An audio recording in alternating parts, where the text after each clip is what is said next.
Turn to Luke chapter 16.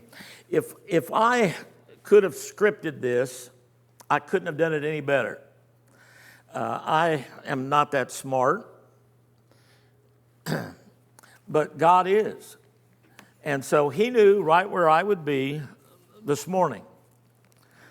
And he also knew that if I could take this parable and I could run it forward to the 21st century, it probably wouldn't be any more applicable. In other words, it is just as refined and applicable today as it was when Jesus told the story. Now, remember, it's a story. I had a senior moment a while ago. I had Dylan having surgery, and it wasn't Dylan, it was Miss Kendra's dad. So we need to pray for him also. He's having knee surgery. And so you forgive me for that senior moment. Hey, did y'all notice me hopping around last week? Was I off a little bit last week? Was I pausing a little bit more than normal? You know why? I had a pin in my foot. I had a safety pin coming up through the bottom of my shoe, and every time I'd move, it would stick me, and I'm thinking, Lord, what is that? It's a new nerve pain. I'd never experienced that before. Mike found a pin in the bottom of my shoe last week, and it was coming up through and hitting me in the foot. And every once in a while, I would hit that, and I'd go, secretly underneath my breath. So let's hope we don't have any safety pins this week. I said I couldn't have scripted it any better, and I'm going to try to leave politics out of this, but I want you to listen to this parable very, very carefully.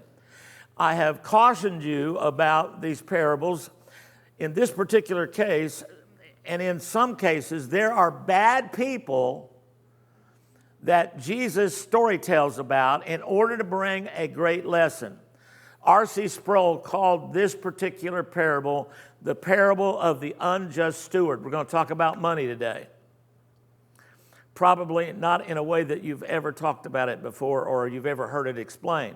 It's a fantastic parable, but it's probably one of the more difficult to understand, and I'm going to try to give you a little bit of a heads up as to why that is. Remember, we left you last week. Jesus left the joy of heaven to come to this earth and to take the shame of the cross on himself so that we could be made the righteousness of God. The word prodigal, we found, means wasteful. This is the parable of the unjust steward, a money manager, somebody that was in charge of somebody else's finance. And I'm going to read it, first of all, and then I'm going to give you, once again, a little cautionary note, because it's going to shock some of you. When I get to a certain part of this, you're probably going to sit on the edge of your seat and go, did he really say that? Well, let's read the parable. First 8 verses that's the story. And we'll read that together. Luke 16, verse 1. And he said also unto his disciples, there was a certain rich man, which had a steward, and the same was accused unto him that he had wasted his goods. And he called him, and he said unto him, how is it that I hear this of thee? Give an account of thy stewardship, for thou mayest be no longer a steward. Then the steward said within himself, what am I going to do? What shall I do? My Lord taketh away from me the stewardship. I can't dig. Manual labor. I can't beg. I'm too proud. I'm ashamed. I know what I'll do. I know what I'll do. I am resolved as to what I will do. When I am put out of my stewardship, they may receive me into their houses. Who? Who? So he called every one of the Lord's debtors unto him, And he said unto the first, we get two examples. How much do you owe my Lord? And he said, 100 measures of oil. And he said unto him, take thy bill and sit down quickly and write 50. Then he said to another, how much owest thou? And he said, 100 measures of wheat. And he said unto him, take thy bill and write 80. 80. 80 is 80. And the Lord commended him. And the Lord commended him, he commended the unjust steward, because he had done wisely. For the children of this world are in their generation wiser than the children of light. Now, I have to caution you. This is a story. And it's a story that Jesus told. I want to remind you of a couple of things, and this is what I'm going to tell you to start with so that you might relax and breathe a little easier. At the onset, I'm going to tell you what he's not saying. He's not saying it's okay to cheat. Jesus is not saying it's okay to lie. He's not saying that you can use any means to justify the end. That's not what he's saying.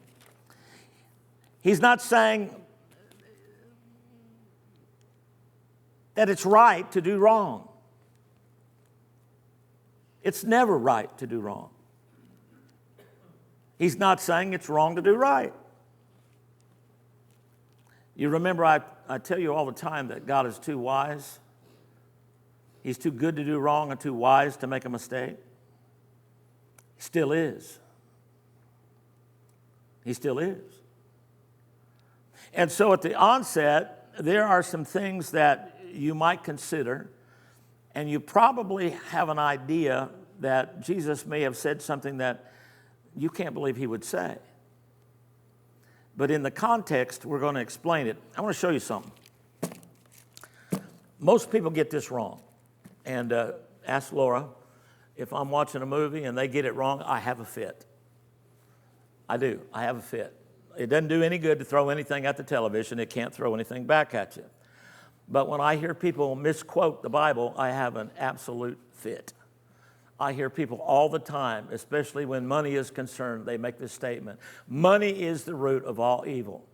That is not what it says. When Paul made that statement to young Timothy, he made that statement in this context, 1 Timothy chapter 6. And pay close attention to this, because the Bible is not conflicted. And so we shouldn't be conflicted. We just need to understand. Perverse disputings of men of corrupt minds, and destitute of the truth, supposing that gain is godliness. Now, what are those men? Perverse, corrupt, destitute of the truth. From such withdraw thyself. That's a personal admonition to Timothy. Pull away from that. Don't sign up. Don't hang your hat. Not on that. Godliness with contentment is great gain. Godliness with contentment is great gain. God is for you making a living. God is for you enjoying life.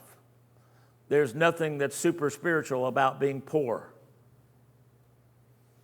Nor is there anything super spiritual about being rich.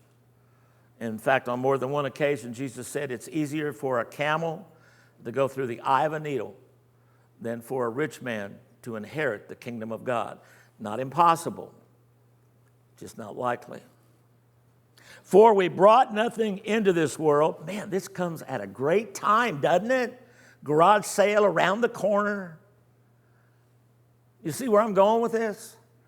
Couldn't have planned it any better. For it's certain we brought nothing into this world, and it's certain we can carry nothing out. Might as well garage sale it. Now, that's not in there. Okay, that was me. And having food and raiment, let us therewith be content. But they that will be rich fall into temptation and a foolish snare, and into many foolish and hurtful lusts, which drown men in destruction and perdition. That's a warning. And here it is, verse 10. For the love of money is the root of all evil. The love of it. Now, some of us have gotten pretty fond of it. I like money. I could use some more. But the fact is, the love of it is the root of all evil, which while some have coveted after, have erred from this faith, or from the faith, and pierced themselves through with many sorrows. That's an overview. So, Jesus is telling a parable, and Luke, through inspiration, gives us a look-see into whom he is addressing. He's addressing believers. He's addressing his disciples. That doesn't mean that the Pharisees and the scribes have left. It just means that he is focusing his attention to the believer, to the disciple. So everybody that is a disciple or considers himself to be one should probably perk up, sit on the edge of your seat, and be ready with an open-minded heart. We heard this song by Phillips, Craig, and Ding, "Open the eyes of my heart, Lord." So that's what I'm going to pray. Lord, give us an open heart, eyes to be able to see what this parable is about. Because I can almost guarantee you when we got to verse 8, some of you did a gasp. I can't believe he said that. Remember what I told you. It's a story. So he's speaking to the disciples. The Pharisees are not too far. They're somewhere in the vicinity. And of course, we understand the word prodigal means wasteful, and certainly the Pharisees and the scribes, they loved to flaunt it, didn't they? They liked to show their spirituality on their sleeve, in their robes, in their fine attire, in the way that they dressed, in the way that they prayed, in the way that they quote-unquote worshiped. Jesus, on the other hand, what was he guilty of? Receiving sinners and eating with them. And so with that backdrop, he goes into this parable, and it's for you and me. Now let's get through it. He said there's a certain steward. Now if you turn over to Luke chapter 12, I don't know that I gave you this verse, brother, but I'm going to read a couple of things from it. There is a steward that is mentioned. There's another parable that we'll look at another time, but in Luke chapter 12, verse 15, he said unto them, "Take heed, beware of covetousness, for a man's life consisteth not in the abundance of the things which he possesses." It's garage sale time. No, that's not in there. Okay, that's just me. Verse 31, "But rather seek ye the kingdom of God, and all these things shall be added unto you. Fear not, little flock, for it's your Father's good pleasure to give you the kingdom. Sell that ye have," see?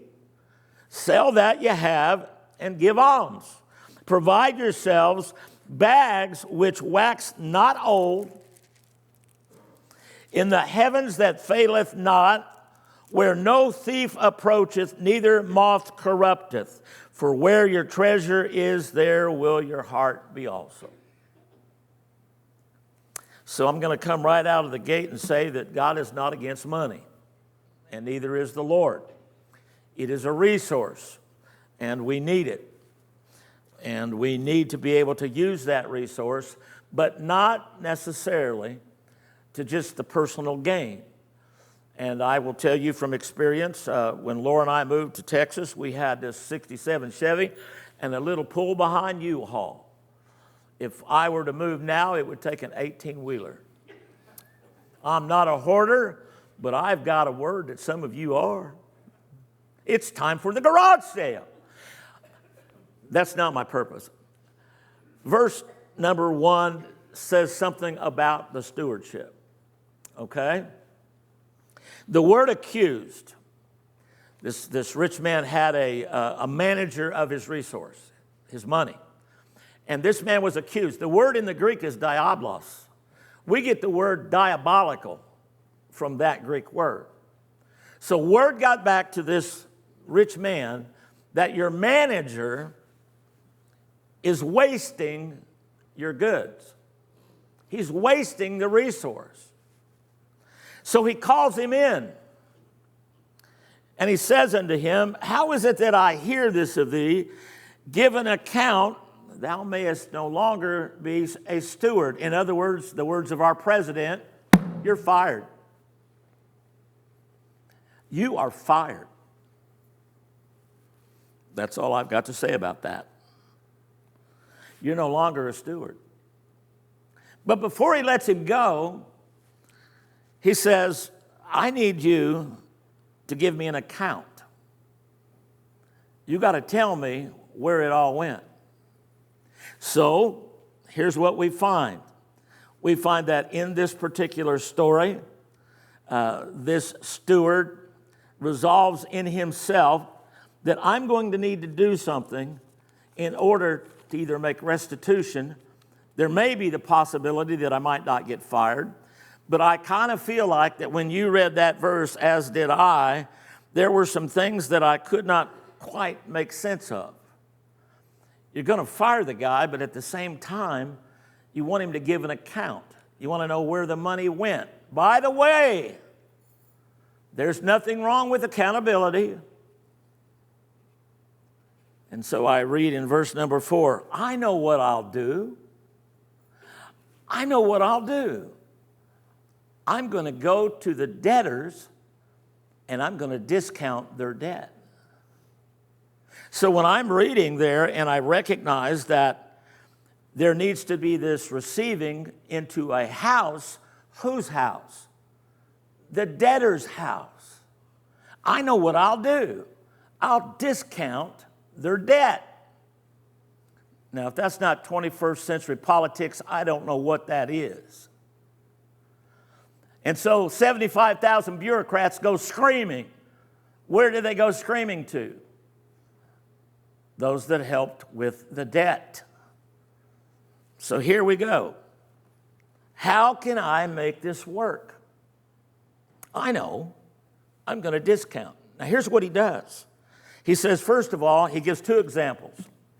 I'm going to take that one that has 100 measures of oil. That's about 1,000 gallons of oil. And I'm going to say, I need you to write it down quickly. 50. You know, every con man I've ever had anything to do with always wants you to they want you to sign on the dotted line right now. This is too good to be true. And you know as well as I do that if it's too good to be true, it probably isn't true. I don't know when I got this revelation, but I usually am not pressured into buying anything. In fact, I'm probably not the guy to take on a garage sale because I don't do real well when people pressure me. I don't do real well when somebody says, it's going to be gone tomorrow. You got to buy it today. Well, I learned a hard lesson years ago in Dallas when I had my wife and we used to go to those free timeshare, presentations, and you get this and you get that. And some of you have heard this, so you be real quiet while I tell the story because some of them haven't heard it quite yet. So I borrowed a trailer because I read this article, this little commercial, this flyer, and I said, Laura, looky here. There's no way that can't be true. Go with me to Dallas, and we're going to get a lazy boy chair. That's what it says. It says it right there. We're probably not going to get the $10,000 timeshare. We're probably not going to get, I don't know what it was, some large gift, but we're going to get that lazy boy chair. And so she followed me to Dallas. We borrowed a trailer, and there we go. And how many of you ever sat in on a timeshare presentation? I'm not going to ask this question, but how many of you have a timeshare? Well, there are ways to get out of them, I understand. But that's their tactic. Man, we got this great place. It costs you X amount of dollars, and I'm not going to kind of play devil's advocate here. Maybe you like them, maybe you don't. I don't know. But boy, I wasn't interested. We were just trying to stay above, keep our heads above water with 3 kids. But I could use a lazy boy chair. So I hauled that lazy boy chair behind my Toyota. It's a 5-speed. Canary yellow. You believe a preacher would have a canary yellow car? And I went all the way over to North Dallas, and we sat down, and we'd heard more than one of these things. And this guy, he was making this presentation, and you got to buy today.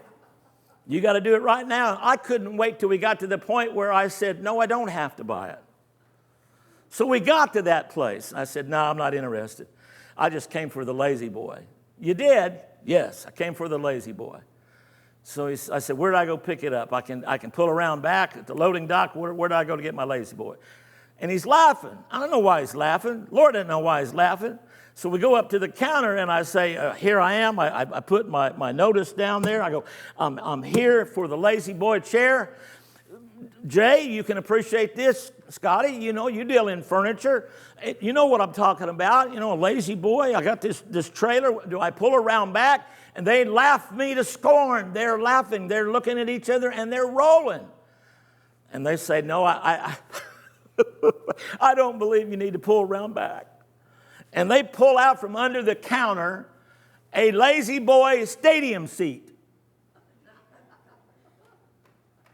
It's a lazy boy, and it is a chair, but it's a lazy boy stadium seat. And I look at Laura, and she says, don't look at me. Now, I have to live this down. So the music minister, he asked me how it went, and I said, don't ask. Well, somehow he got word as to what happened, and now the whole church knew what happened. And so I couldn't get out of there quick enough. Somebody said, hey, listen, you still got that trailer? I got a lazy boy I can give you. Usually people that want you to sign on the dotted line and they want to do it quickly, it's for a reason. And listen to me very carefully. I know I'm taking time, but I've seen about everything that comes down the pike. I was in Dallas. I was there in the height of the Rolls-Royce scam. I was there when certain things like Ponzi schemes were real popular. I had a couple of counselors that kind of got sucked into those things. And they all end up the same way. Well, what do you think this man in the story is doing? Here, sign that really quick, 50. He just discounted that man's debt by 50%. And then he goes to another one and he says, listen, what do you owe? He goes, why? I owe 100 measures of wheat. That's about 1,400 bushels of wheat. Write 80 down. That's a 20% discount, something like that, a little bit more than that. So he writes it down. You know why he did that? So they would feel obligated, and so when he lost his job, he could go to some of the same guys that created the debt and say, scratch my back and I'll scratch yours. If that's not American politics, I don't know what is. Here's the point. Don't go searching for lazy boys. Go buy one. Scotty probably knows where one is. I'm sure Jay does. Go buy one. So, take your bill, write it quickly. Verse 8. How many of you have a problem with verse 8? Come on. Initially, you read that and you're going, he said that? Well, what did he say? Here's what he said. And the Lord commended the unjust steward. And the Lord commended the unjust steward because he had done wisely, for the children of this world are in their generation wiser than the children of light. What is Jesus telling? He's telling a story. Jesus didn't say that. The Lord in the story said that. Now, does that make some sense? You know, you have to pay attention to the pronoun, and you have to, I got to get in trouble there. You got to know who's doing the talking. He's telling the story, but the man in the story is the one that commended the unjust steward. There's nothing wrong with accountability. You all have it. I have. We all have a certain degree of accountability. My daughter is right now in Asheville, North Carolina, working 12-hour days because her boss, the President of the United States, insists. And so she does. She works not 24/7, but 7 days a week, 12 hours a day for the whole month of July, making assessment from the floods in September the 24th of last year. Nothing wrong with accountability. But that last verse, that's a little troublesome for most people. They don't understand. Is he saying that? I'll tell you what he's saying. He's saying that the children of this world are wiser in areas of money than the children of light. He's not necessarily saying that he commends that.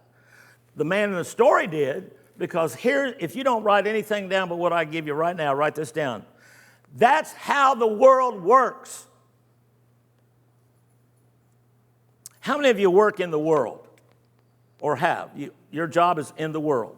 Okay. That's the way the world works. You scratch my back, I'll scratch yours. Take your pen and write this down quickly. This deal's going to go away. And so the Lord in the story commends that unwise serpent. What does this all have to do with us? Well, I kind of give you a little heads up when I quoted from 1 Timothy chapter 6. But now let's have the analogy. Okay? Let's have the analogy. Let's look at what he says, what Jesus says. Verse 9, I say unto you, make yourselves friends of mammon, of righteousness. What? What? The word for mammon is riches or wealth. I say unto you, make to yourselves friends of the mammon of unrighteousness, that when you fail, they may receive you into everlasting habitations. Verse 10 says, he that is faithful in that which is least is faithful also in much. In other words, little is much when God is in it, but much is more when God is in it. I have sat on, let me think about this. At least 3 boards and one as an advisor. And you'd be surprised what you hear in board meetings. You'd be surprised. Maybe you wouldn't be. You hear all these things. And I'm far enough removed from it now, I can tell you. I was pastoring a church in South Texas, and we had a bond issue. Does anybody remember bonds? Okay. Those things are designed to work in such a way that if you buy a bond, after so many years, there's an interest that has accumulated, and that's why people buy bonds. They buy bonds to build churches, gyms, family life centers, and so forth. Nothing necessarily wrong with that. But that's if you plan for it. What if you inherit a church that didn't plan for it? And a bond comes due, and there's no provision made for it. And the first question you ask is, why not? And the answer is, well, we don't believe that you ought to take interest from the bank. What? What chapter and verse is that? I missed that. Where is? I wasn't that sarcastic then, but I can be now. What? You mean that for me to put money in the bank and so that I gain, let's say back then it was 8.5%, and we owe them 5%, and we're going to make 3%. They're going to use that 3% to build up our equity so that we can actually afford to pay the bonds in the future. That's somehow wrong? No, that's smart. That's wise. What Jesus is getting at is if they are wise in unrighteousness and in their wealth, and they're wiser than you are, you need to remember that little is much. If you're faithful in a few things, you'll be faithful in many things. And that's the whole point. Don't put your alms, don't put your investment in things that are temporary. Garage sale, August 2nd. The big, beautiful bill. I don't know. Maybe it is, maybe it isn't. I don't know. But I do know this. The world is the world. And I'm not shocked. I'm not shocked.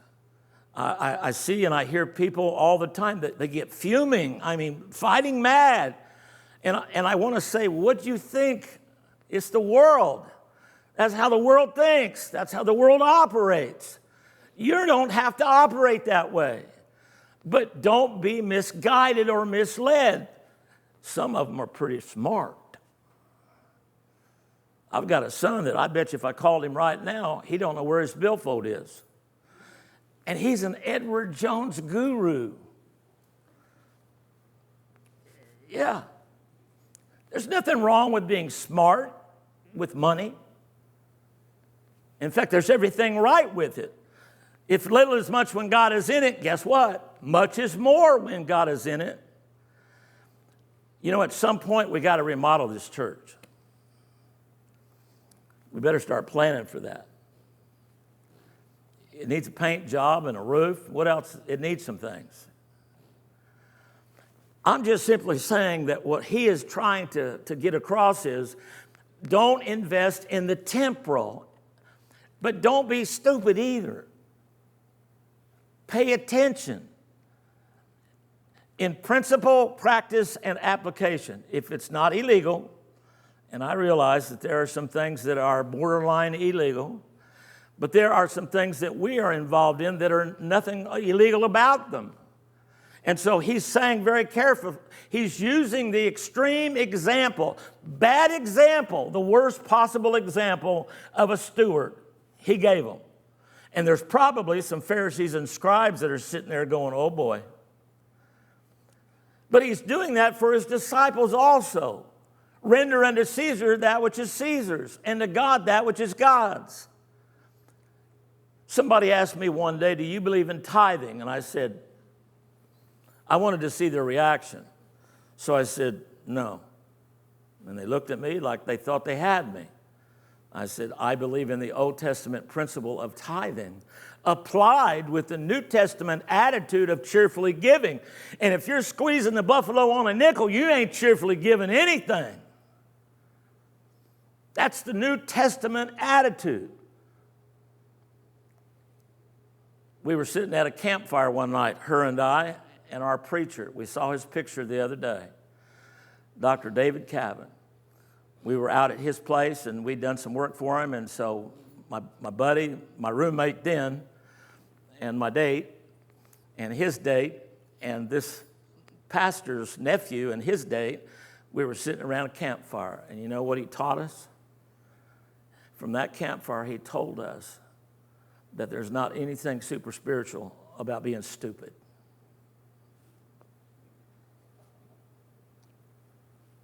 I think some people, not you, I think some people think the more stupider I am, the smarter and more spiritual I am. No. So the extreme example is given. Listen to me. Some people say if I won the lottery, and don't go play the lottery, but if I won the lottery, you know what? I'd give $1 million to the Lord. No, you wouldn't. If you're not faithful in the little, you're not going to be faithful in the much.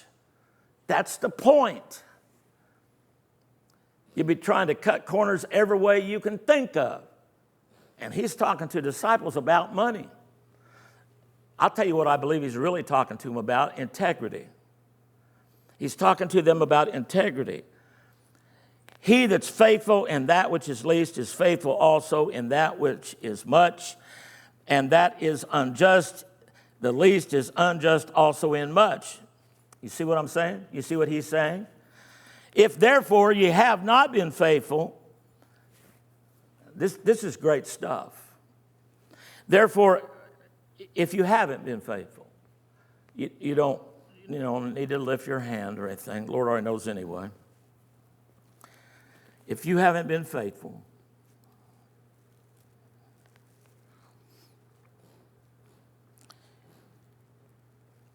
in the unrighteous wealth, managing your money, who then will you commit and trust to your riches, to your wealth? Now there's the principle. I'll give you some verses. My brother, he'll put them up on the screen. I wrote them down so that you could have them. Luke chapter 6, verse 38, we understand there's some things about wealth. I remember we bought our son a Matthew 6, I think it's 6:30 or 31, I don't remember. It's one of those two. Seek ye first the kingdom of God and his righteousness, and then all these things shall be added unto you. We bought him a tailor-made, I don't remember, it was a high dollar golf bag with golf clubs, and I had embroidered on his golf bag, seek ye first the kingdom of God, ...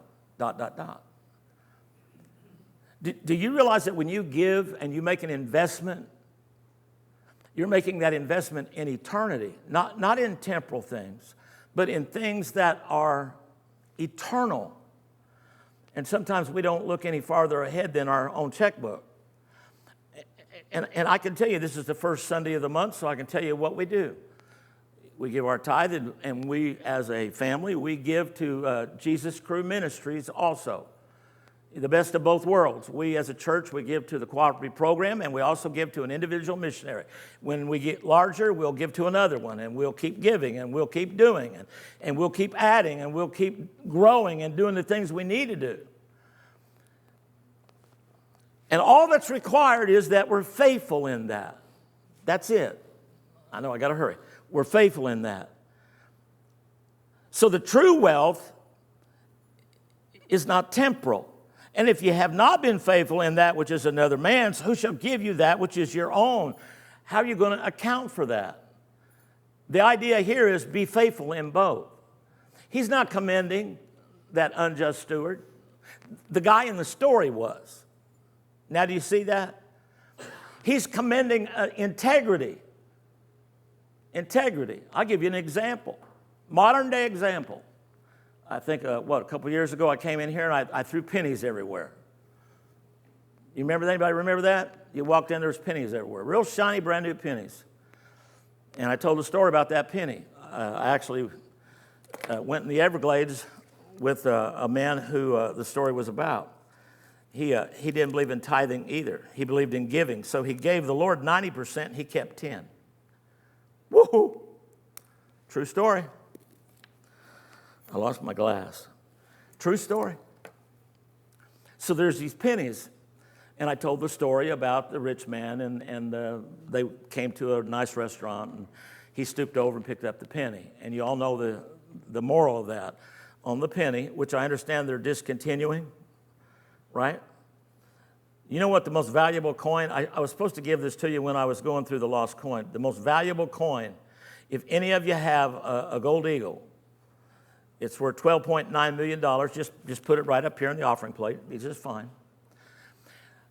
That man said, every time I see a penny, I pick it up because it invites me to have a conversation with God. And I don't know which one of them it was, but one of the kids came up afterwards with his shiny penny. And you know what he said to me? This is smart. He goes, you know, it says that on a quarter too. Yeah, it says that on a quarter too. Little is much when God is in it, much is more. Don't laugh at me now. No servant can serve two masters, for he'll either hate one and love the other, or else he'll hold to the one and despise the other. You cannot serve God and mammon, wealth, riches. You'll be conflicted. So the idea there, Galatians chapter 6, verses 7 through 10, God's not marked, whatsoever man sows, that shall he also reap. Invest in eternity. Invest in things that are eternal. If your toaster burns up, go buy you another one, or maybe get one at a garage sale. But what I'm saying is, he's not against money. He's not against you being wise in your money. But he is for integrity. And so the extreme example is given. And that extreme example is of this unjust, unfaithful steward. Don't be that guy. Don't be that guy. If I make a promise to these young people, I have to keep that promise. So outside of my death or the Lord coming back again, we're going to youth camp next year. And you guys are going to go. I don't care how we're going to get you there, but you're going to go. Is it the same dates next year, brother? We're going to go to youth camp. My wife asked me before I got up to speak, because she knows what happens to me every time I see that stuff. She says, you're going to go to youth camp, aren't you? Yep. Yep. Now, I can't do half of what they're doing, but I'm still going there. You might have to wheel me in. But we're going to figure it out. We're going to find a way. This is a youth movement. The youth better start moving. They better start moving. And we have to move with them. So that's why we're doing what we're doing. Maybe we have to subsidize out. You know that I think we had a church that we probably sent at least 20 kids to camp that couldn't afford to go to camp. I had people in the church that come up and just start handing me money. I don't like that, by the way. Hand her money. Don't hand me money. I just don't like it. I'll take it, but I don't like it. Integrity. That's all we're after. Now, we haven't had one of them business meetings in a while. If you want to know where we are and why we're there, go see her. It's an open book, right? It's an open book. Anytime you want, you can go see. No man can serve two masters. I know that I put some of you in the crosshairs a little bit. You know what I'm saying? You kind of feel that a little bit. I don't mean it that way.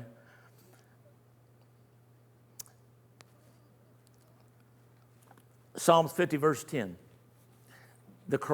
I believe this is the correct way to look at money. It's all his anyway. All right? It's all his. He owns the cattle on 1,000 hills, and he owns those hills also. Psalm 50, verse 10. And I can just keep going, but I won't. I'm not trying to say something. I don't have a secret agenda. It's not hidden. It's a parable, and we're there. And I can only imagine what some of them must have been thinking. It would be better for you to sell what you have and invest in eternity than for you to receive it unto yourself. Because it is certain. I want to put up 1 Timothy 6. I want them to read that again. It is certain that you brought nothing into this world, and you will take nothing out of it. If you need further explanation, see my wife. Let's bow for prayer. Lord, I thank you for the day. I thank you for the wisdom of the word.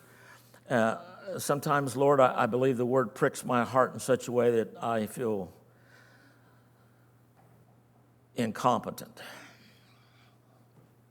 to explain this truth, this spiritual truth. Lord, you know, it's not the easiest thing to explain, but it is the most profitable. And so I pray that our folks understand that it's about cheerfully giving. Nobody's watching or looking over their shoulder except you. It's all yours anyway. Help us to do right by you. Help us to acquire some wisdom when it comes to money matters. help us to invest in things eternally. And Lord, at the same time, Lord, you know we need a roof fixed. We need some things done. So give us the wisdom that we need, I pray in Jesus' name. Now, you guys are dismissed. I want you to shake hands.